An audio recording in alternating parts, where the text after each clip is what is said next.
আর পাশাপাশি রবীন্দ্রনাথের গান না শিখলে তো আমরা আধ্যাত্মিক জগৎই জানতে পারি না। দেবীপ্রসাদ চট্টোপাধ্যায়ের লোকায়ত দর্শন। দেবীপ্রসাদ এক জায়গায় বলছেন যে উপনিষদেরও আগের যুগে মানুষ অন্যের জন্য মানে ভাতের জন্য গান গাইতেন, এবং সেই সময় মানে 60-এর দশকের পরে শুনেছি 60-এর দশকের মাঝামাঝি সময় থেকে খালেদ চৌধুরী, হেমাঙ্গ বিশ্বাস এবং নিহার বড়ুয়া এই তিনজন এবং তার সঙ্গে তাদের একটু কম বয়সী যারা ছিলেন তারা একটা প্রতিষ্ঠান গড়ে তোলেন। খানিকটা সত্যি আবার খানিকটা নয়, কেননা আমার শৈশবে যেখানে সাধারণভাবে মেয়েরা গান শেখে সেরকম কোনো সুযোগ আমি পাইনি।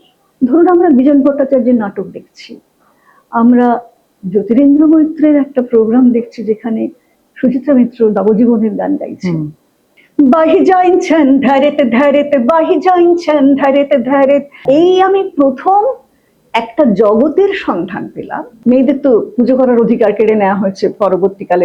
ধনুক হচ্ছে পুজোর একটা উপচার, মানে মেয়েরাও যে শিকার করতেন কোনো এক সময়, সব জিনিস সংগ্রহ উনি পাখির ডিম সংগ্রহ করছেন, তার একটা মিউজিয়াম আছে ওনার বাড়িতে, পাতা সংগ্রহ করেছেন, নিজে খুরপি নিয়ে ঘুরে বেড়াতেন বনে জঙ্গলে, উনি হাতিতে উঠতেন সরবে, সাপ জড়িয়ে রাখতেন হাতে। এই পানের পাতা আবার বিয়ের সময় যে মুখ ঢাকা সেটাও কিন্তু পানের পাতা। হ্যাঁ, তো বিবাহ বিচ্ছেদেও পানের পাতা কাজে, অন্য পাতাও, কোথাও শাল পাতা, হয়তো পান পাওয়া যায় না, শাল, ঠিক আছে শাল।